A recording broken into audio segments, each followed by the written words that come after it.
नमस्कार दोस्तों, स्वागत है आपका आपके अपने चैनल बोधी डे पे। तो आज हम lecture number 2 daily maths of class 8 का क्लास 10th का शुरू करने वाले हैं। और देखिए, डेली मैथ्स का क्वेश्चन नंबर 6 तक कल हमने गिन लिया था। आज क्वेश्चन नंबर 7 गिन रहे हैं, जो कि चैप्टर नंबर 4 से है। चैप्टर नंबर 4 में जो क्वेश्चन है, इसमें हमें क्वाड्रेटिक इक्वेशन दी है। ये जो क्वाड्रेटिक इक्वेशन जो दी गई है वो 6x² - x - 2 = 0। इससे हमें सॉल्व करना है by using the factorisation method. चलिए, यानी हमें उसके फैक्टर्स का यूज करके उसको सॉल्व करना है। तो देखिए, पहले मैं इक्वेशन लिख देता हूँ। इक्वेशन जो है वो है 6x² - x - 2 = 0। ये हमें इक्वेशन दी है। अब देखिए, फर्स्ट एंड लास्ट फैक्टर का मल्टीप्लिकेशन करते हैं हम। हमेशा हम जब भी फैक्टराइजेशन मेथड का यूज करेंगे तो फर्स्ट एंड लास्ट जो नंबर है उसका मल्टीप्लिकेशन है। तो फर्स्ट नंबर है 6, लास्ट नंबर है 2। तो 6 × 2 ये होगा 12। ठीक है, अब देखिए जो फैक्टर आया उसे लिखिए। तो फैक्टर क्या आया 12। फिर जो कांस्टेंट है उसका साइन देखिए, क्या है माइनस। फिर बीच में जो एक्स का कोएफिशिएंट एक्स है उसके साथ जो कोएफिशिएंट है उसे देखिए। एक्स है उसके साथ कुछ नहीं लिखा है, यानी समझ लीजिए 1 है। तो इसका मतलब है ये देखिए 12 के 12 के हमें ऐसे पार्ट करने जिसका सब्ट्रैक्शन 1 आए। तो वो क्या आएगा, जिसका मल्टीप्लिकेशन करो तो 12 और सब्ट्रैक्शन करो तो 1 आए। 4 3 1 होता है, और 4 3 12 होता है, और 4 में से 3 गया तो 1 आएगा। चलिए ठीक है। अब देखिए हमें क्या दिया था -x यानी -1। तो -1 कैसे आएगा बताइए। 3 में से जब 4 सब्ट्रैक्ट होगा तब। इसका सिंपल सा मतलब है 4 को हमें नेगेटिव लिखना है और 3 को हमें प्लस में लिखना है। यानी इस बार जो फैक्टर आएगा उन फैक्टर को अलग अलग साइन देनी है। यानी सिंपल टर्म में अगर हम समझे, अगर हमें फैक्टर ऐसे करने जिनका सब्ट्रैक्शन लाना है हमें, यानी 12 के ऐसे पार्ट जिसका सब्ट्रैक्शन इस तरह से हो, क्या है 1। तो जो टुकड़े आए 4 और 3, तो बड़ा जो नंबर है इनमें से जो लार्जर नंबर है उसे बीच की साइन दी जाती है। बीच में क्या साइन थी इस बार, नेगेटिव, तो नेगेटिव। और जो दूसरा फैक्टर उसको कोई डिफरेंट साइन, मैं इधर नेगेटिव दे तो उसको मैं भी दूंगा पॉजिटिव। ओके, अब देखिए तो आगे। तो 6x² - x - 2 = 0। तब हम इसे सॉल्व करते हैं। देखो 6x², देखिए -x की जगह तो मैं लिखूंगा +3x - 4x plus 3x - 4x - 2 = 0। अब देखिए इस ब्रैकेट में से 6x² + 3x, 6 और 3, इसमें से 3 कॉमन आ जाएगा, और वैसे x² और x में से x कॉमन आएगा, यानी 3x कॉमन निकला। तो 3x × 3 निकल गया, 2 बचा, और x² में से x तो निकल चुका है तो x बचा। 3 तो आ चुका और x भी आ चुका, तो यहाँ पे सब कॉमन निकल चुका, तो 1 बचेगा। -4x - 2, ध्यान से देखेंगे तो माइनस दोनों तरफ, तो माइनस कॉमन, x है इधर नहीं तो x तो कॉमन नहीं आ पाएगा, पर 4 और 2 में क्या कॉमन आएगा 2, तो -2 कॉमन। तो देखिए माइनस तो आ चुका तो साइन सबका चेंज हो जाएगा, ये नेगेटिव तो ये भी पॉजिटिव, ये भी पॉजिटिव रहेगा। 2 2 4, तो 2 और x तो रहा वैसे, और -2 का हो जाएगा +1। 2 था वो तो आ चुका, और माइनस आ गया तो यहाँ तो प्लस रहेगा, सब कुछ कॉमन निकल चुका तो 1 बचा = 0।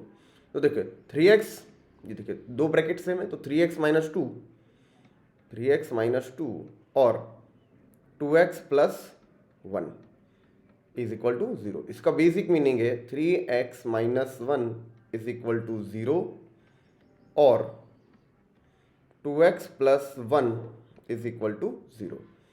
तो हम बोल सकते हैं x = 1/3 और x = -1/2। ये इसके जीरो हैं। इस जीरो होने का मतलब ये वैल्यू जब भी हम इक्वेशन में पुट डाउन करेंगे तो ये जो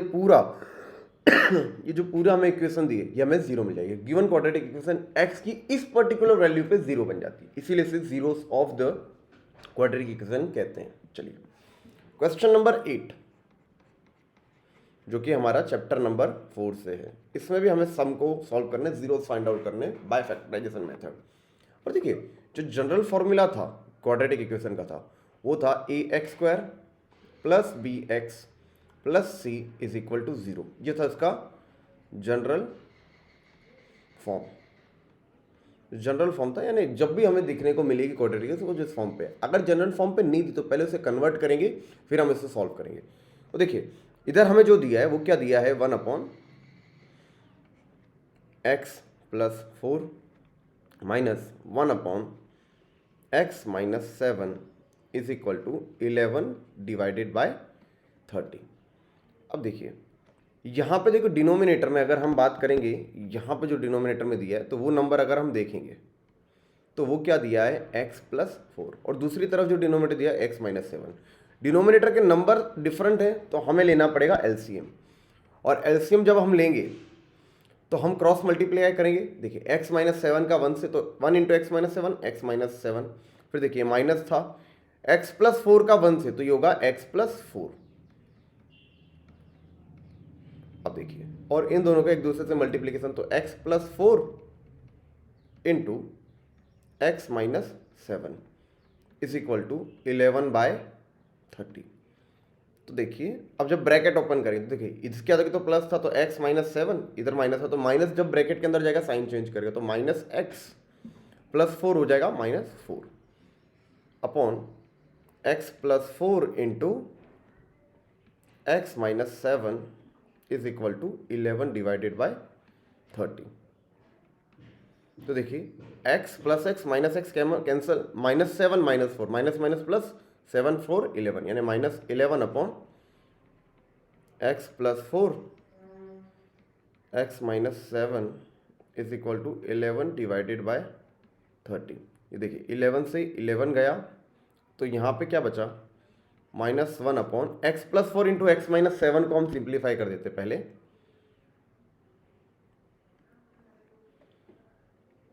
x+4 इंटू x-7, तो देखिए x का मल्टीप्लिकेशन पूरे ब्रैकेट से, तो x इंटू x-7, और वैसे ही +4 का मल्टीप्लिकेशन पूरे ब्रैकेट से, तो वो होगा x-7, x into x² x into -7 -7x, फिर 4 into x 4x, 4 into -7 4 7 20 plus minus minus तो -28।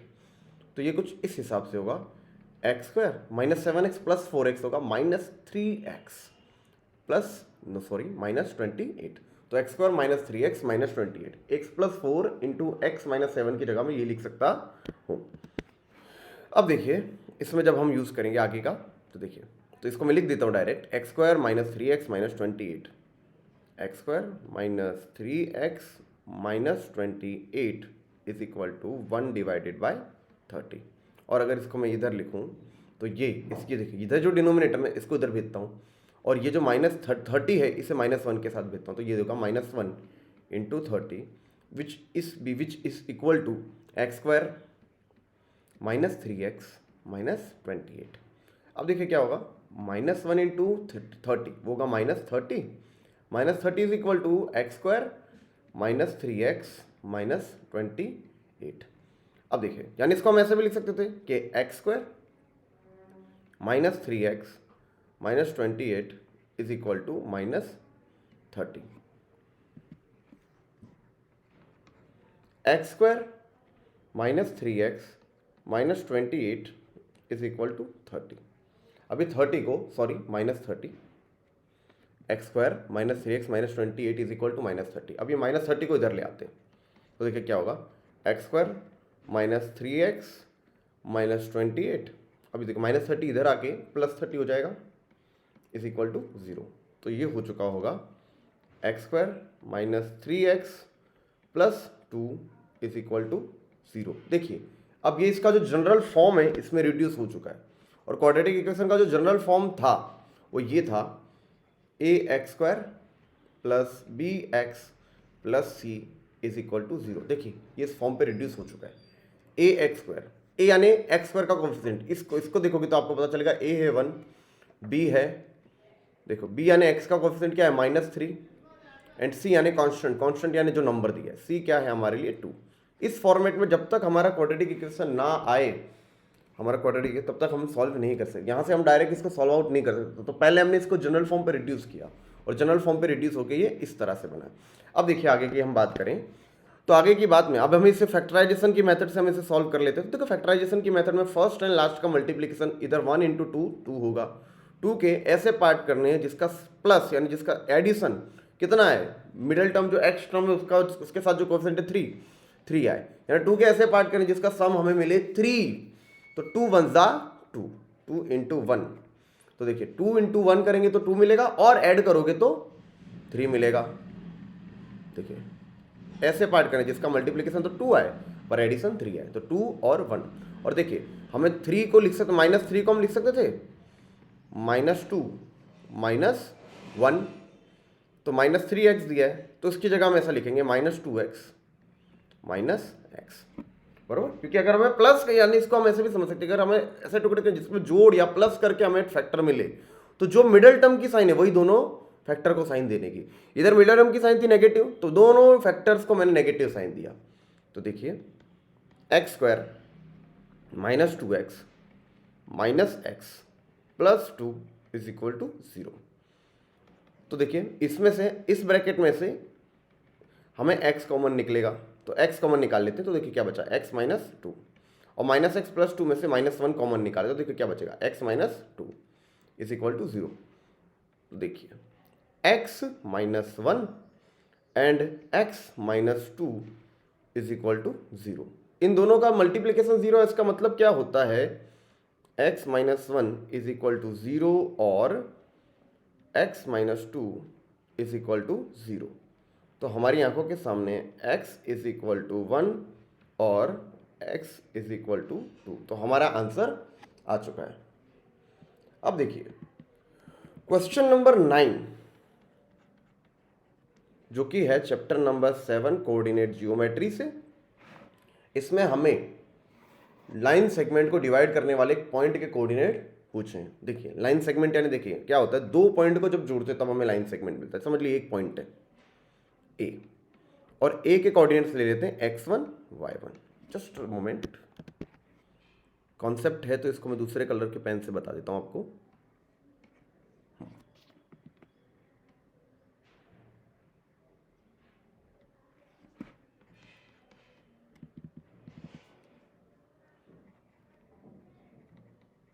देखिए अब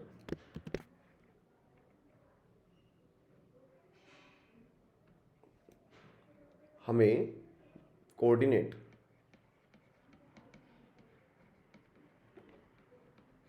डिवीजन पॉइंट फाइंड आउट करना है। एक पॉइंट है जो डिवाइड करता है, ये फाइंड आउट करना है। Coordinates of division point find out करना है। समझिए एक पॉइंट है A ऑफ x1 y1 और मैं एक दूसरा पॉइंट लेता हूं B ऑफ x2 y2। अब देखिए इन दोनों पॉइंट को जैसे मैं कनेक्ट करूंगा तो मुझे मिलेगा एक स्ट्रेट लाइन, जिसे हम लाइन सेगमेंट भी कह सकते हैं। अब इन दो लाइन सेगमेंट के बीच में एक मैं पॉइंट रखता हूं। देखिए वो जो मैं पॉइंट रखता हूं वो है, समझ लीजिए उसका नाम दे देता हूं C। इसके कोएफिशिएंट मुझे नहीं मालूम पर मैं बोल देता हूं x एंड y।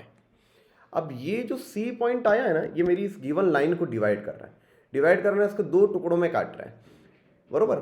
एक टुकड़ा यानी इस तरफ, ये जो A को है उसके m पार्ट मिले और n इसको ये जो C की तरफ से है, जो B की तरफ का जो पार्ट उधर n टुकड़े हुए, यानी टोटल m + n, ये समझिए 4 इक्वल पार्ट के 1 2 3, और देखो 1 2 3 एंड 4, 4 इक्वल पार्ट हुए। इसमें से देखो ये पॉइंट इधर आया है, समझ लीजिए इधर। तो हम समझ सकते हैं कि इसको एक टुकड़ा मिला, बाकी 3 टुकड़े इसको मिले, कुछ इसी तरह से। अब हम नंबर 1 और 3 की जगह हम m और n यूज कर रहे हैं। तो कभी भी ऐसे डिवीजन पॉइंट आया है तो उसके कोऑर्डिनेट फाइंड आउट करने, तो इसका फॉर्मूला देखिए क्या है, बरोबर, कोऑर्डिनेट्स। और वो पॉइंट क्या था C और उसके कोऑर्डिनेट्स थे x और y, और x और y को फाइंड करने का फॉर्मूला क्या देखिए, C ऑफ, अब देखिए फॉर्मूला इसके अंदर आएगा m, देखिए ये m है, x2 m, ये देखिए m x2, यानी इधर जो है उसको सामने वाले पॉइंट से, और n x1, क्योंकि हम x फाइंड आउट कर रहे हैं पहले तो x की बात करेंगे, n + n x1 divide by m + n। और वैसे ही दूसरा जो पॉइंट है वो हमें, अब y कोऑर्डिनेट हमें ऐसे मिलेगा m y2 plus n y1 plus n y1 upon m + n। बस हमें इसकी जितने m n और x1 x2 की जगह बस नंबर पुट आउट करने हैं। अब देखिए हमें कोऑर्डिनेट ऑफ पॉइंट देखिए क्या है, a ऑफ 4 - 3, देखिए हमें पॉइंट्स दे दिए हैं, a ऑफ 4 - 3 और b ऑफ 9 7, b ऑफ 9 7, और जो डिवीजन दिया है हमें किस रेशियो में डिवाइड कर रहा है वो 3:2। यानी 3 डिवाइड बाय 2 के रेशियो में डिवाइड कर रहा है। और एक समझ लीजिए वो पॉइंट सी है, जो सी पॉइंट है वो डिवाइड कर रहा है और जिसके कोऑर्डिनेट होंगे एक्स वाई। यानी चलिए इसे हम पहले ड्रॉ कर लेते हैं। तो देखिए क्या है, A of 4 minus 3 and the second point is B of 9 7, B of 9 and 7, ये दूसरा पॉइंट है। इन दोनों पॉइंट्स को मैं कनेक्ट कर रहा हूं और इनके बीच में एक पॉइंट है जो है क्या है, जो पॉइंट है जिसको मैंने नाम दिया सी। सी के कोऑर्डिनेट्स मान लीजिए एक्स एंड वाई है और ये 3/2 के रेशियो में डिवाइड करना है, 3 और यहाँ पे 2। तो इसके जो कोऑर्डिनेट्स है वो मुझे फाइंड आउट करना है। तो देखिए ए ऑफ 4 माइनस 3 को मैं बोल सकता हूँ ए of x1 y1, B of 9 7 को मैं बोल सकता हूँ बी ऑफ x2 y2 और 3/2 को मैं बोल देता हूँ m/n। तो देखिए अब मेरा कैलकुलेशन करना इजी हो जाएगा। तो देखिए let c of xy divide the line segment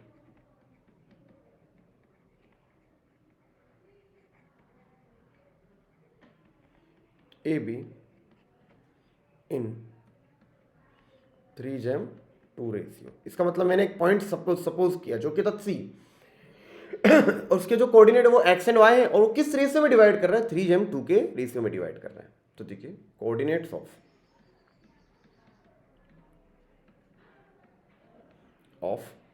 C, तो देखिए वो था C of XY, C of x and y। तो देखिए क्या होगा, C ऑफ x कैसे आएगा, देखिए mx2, m क्या है 3, x2 क्या है 9, 3 इंटू 9 प्लस nx1, n क्या है 2, 2 इंटू क्या लिखना है 4 अपॉन m प्लस n यानी 3 + 2। फिर वैसे ही my2, तो m क्या है 3 इंटू 7, y2 7 है प्लस ny1, n क्या है 2 और y1 क्या है -3 अपॉन m प्लस n यानी 3 + 2। चलिए आगे बढ़ते हैं। तो C of 3 into 9 27 plus 8 divide by 5 and 21 and -6, 3 into -2 into -3 -6 होगा डिवाइड बाय 5। 27 प्लस 8 होगा 35, C ऑफ 35/5 एंड 15/5। अगर मैं तो वो हमें पॉइंट मिलेगा C ऑफ 7 एंड 3। तो डिवीजन करने वाला जो पॉइंट था है C of, sorry just moment,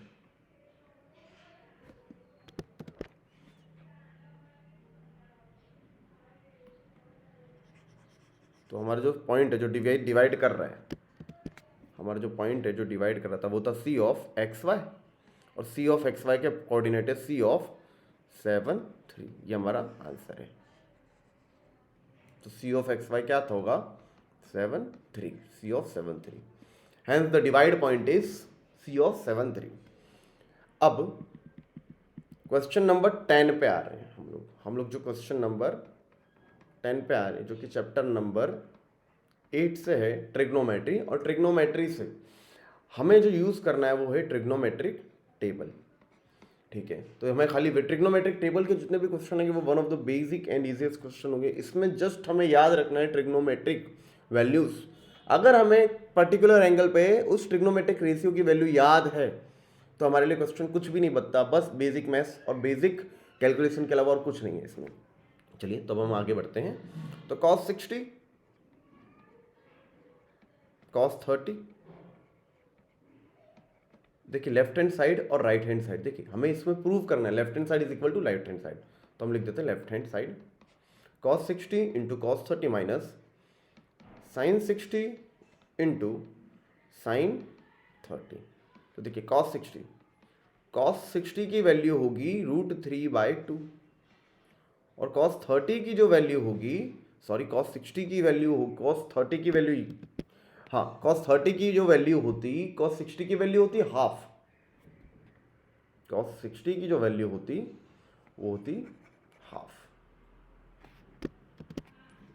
तो वो लिख देता मैं 1/2 और cos 30 की वैल्यू होती √3/2 माइनस sin 60 की जो वैल्यू होगी वो होगी √3/2 और sin 30 की वैल्यू होगी हाफ। तो देखिए 1 × √3 डिवाइड बाय 4 माइनस इधर भी देखो √3 × 1 √3 और 2 2 4। तो देखिए 4 आ गया √3 माइनस √3 तो देखिए 0 डिवाइड बाय 4 ये एक्चुअली हो जाएगा 0। अब देखिए राइट हैंड साइड में क्या दिया है, राइट हैंड साइड में हमें दिया है cos 90 और cos 90 की एक्चुअल वैल्यू 0 है। देखिए इससे हम कह सकते हैं रिजल्ट नंबर 1 और इससे हम कह सकते हैं result number 2। From result 1 and 2, result 1 and 2 को देख के मैं बोल सकता हूँ कि left hand side is equal to है राइट हैंड साइड के। इधर मैं ऐसा लिख सकता था ये पूरी चीज इक्वल है कि cos 60 cos 30 minus sin 60 sin 30 is equal to cos 90। अब हमारे लेक्चर का लास्ट क्वेश्चन, क्वेश्चन नंबर 11, जो कि है चैप्टर नंबर 8 से और कॉम्प्लीमेंट्री एंगल इसके इस कॉन्सेप्ट पे है। अब देखिए ये क्या कहा है, if A and B are acute angle such that sine is equal to cos b, so we have to prove that. यानी हमें ये दिया गया है अगर sine a is equal to cos b है तो हमें प्रूफ क्या करना है कि ये जो a plus B is equal to 90 होगा। यानी अगर साइन a और cos b सेम हो रहा है तो a और b एक दूसरे का कॉम्प्लीमेंट्री एंगल होंगे, ये हमें प्रूव करना है। What do you mean by complementary angle? अगर दो एंगल का सम 90 आ रहा है तो हम कहेंगे कि ये दो एंगल एक दूसरे के कॉम्प्लीमेंट्री एंगल है। तो देखिए पहले तो देखिए हमें प्रूव, हमें दिया जो है उसका यूज करके हमें प्रूव करना है। तो गिवन दैट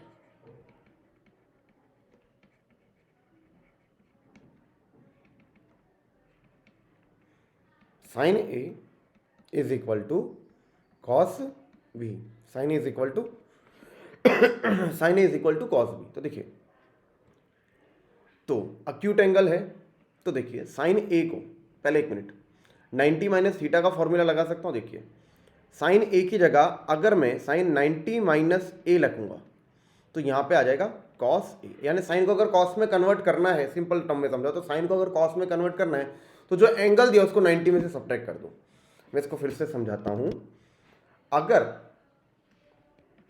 देखिए यहां पे भी साइन है, यहां पे cos है, ये दोनों कटेंगे नहीं।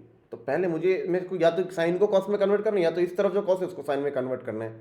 तो मेरे पास एक चांस है, मैं क्या कर सकता हूं, इस साइन को मैं cos में कन्वर्ट कर रहा हूं। अगर इस साइन को cos में कन्वर्ट करना है तो यहाँ पे जो एंगल दिया उसको 90 में से सब्ट्रैक्ट कर दूं।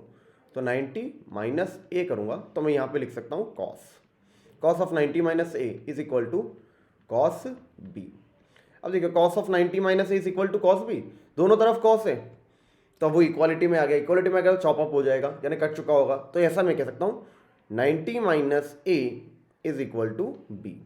अब देखिए जो माइनस a है इसको उधर भेज देता हूँ तो 90 इधर बचा, 90 is equal to a plus b। तो मैं ऐसा बोल सकता हूँ a plus b is equal to 90 और जो हमें प्रूव करना था तो ये हो गया हैंस प्रूव्ड।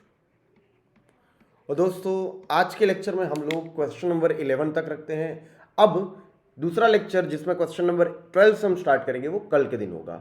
तब तक खुश रहिए।